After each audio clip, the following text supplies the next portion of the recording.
Hello guys, mga igan, mga best friend, mga bossing. Kamusta po kayo? Magandang buhay po sa inyo lahat. Okay po, magtutuloy na po tayo. Ito po ay natutungkol sa 10 piso. Apolinario Mabini, Andres Bonifacio, 2011. Yan. Ito kasing 2011 na to, biglang tumaas ang presyo niya dun sa dun sa NGC po. Na-presyo po siya ng NGC. Ayan. Kung sa may ginto ba? Kaya mahal. Itong 10 piso 2011. Yan. Yan po, wala po siyang ginto. Ano lang siya, kaya mahal siya kasi naging mabili po siya doon po sa labas ng bansa. Yan. Sa NGC. Titignan po natin yung kanyang presyo Ang kanyang presyo, ayan, yung 2011. 10 piso. Yan, eBay, Shop Now, $sign. Ayan. Ayan po ang kanyang mga presyo sa 63, $7.50. Ito naman, sa 65, $10.50. Yan, kaya siya naging mahal. $10 na sa 65, tapos $7.50. Kaya naging mahal ang 2011 na 10 piso. Wala po siyang halong ginto.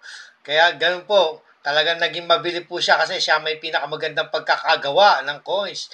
Naging favorite siya sa naging favorite siya doon sa malaking tindahan ng coins sa Amerika. Kaya siya nagka-presyo ng ganyan na $10. Wala po siyang halong ginto. Wala po siyang ginto. Yan.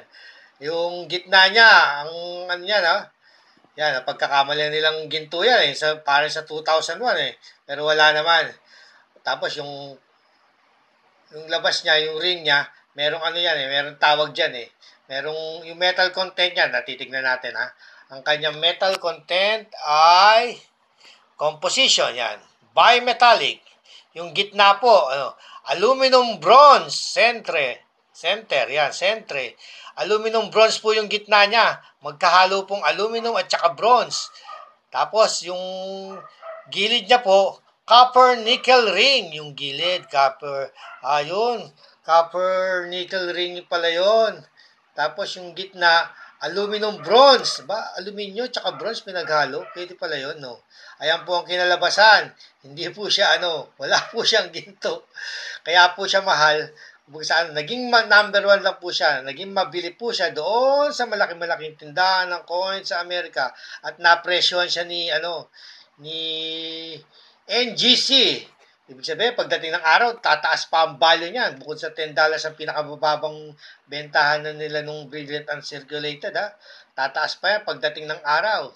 Hahanapin pa yan nila. Wala nga nagdi-display ng mga 10 pesos sa ngayon Doon po sa eBay walang gaan nagdi-display. Siyempre, alam nila, pag hindi na natin ginagamit yan, dun sila lalong magdi-display sila niyan. Pero matagal pa siguro natin gagamitin to. Hindi pa natin alam kasi wala pa naman ina-announce ang central bank, pero meron na naglalabasan ng mga bagong 10 piso natin Yan. Okay po inuulit ko po. Wala po siyang ginto. Kaya po siya mahal kasi naging favorite po siya doon sa malaking tindahan ng coins sa Amerika, sa eBay po. At ang kanyang metal content po, yan aluminum bronze po yung gitna. Yan. Aluminum bronze po yung gitna. Yan. In copper nickel ring. Yan. Ito pala tawag nila. Copper nickel ring. Pinaghalong copper tsaka nickel. Tapos yung sa gitna, aluminum bronze. Aluminum tsaka bronze. Ilang kayang percent ang aluminum tsaka ilang kayang percent ang bronze? Hindi naman nabanggit diba? Pagka magre-research pa tayo dyan tungkol sa kung bakit siya naging mahal. Yan. Magre-research pa tayo dyan tungkol sa 2011. Okay po, sana po'y nakapagbigay ako ng konting aliw, konting impormasyon para sa pangongolekta ng coins. Ang mahalaga, alam natin kung magkano ang value, presyo ng mga coins na ating hawak. Hanggang sa muli, lagi po nating tatandaan, ang mga barya ay bahagi ng kasaysayan at tayo po ay bahagi ng kasaysayan ng Pilipinas. Bye for now. Don't forget to subscribe.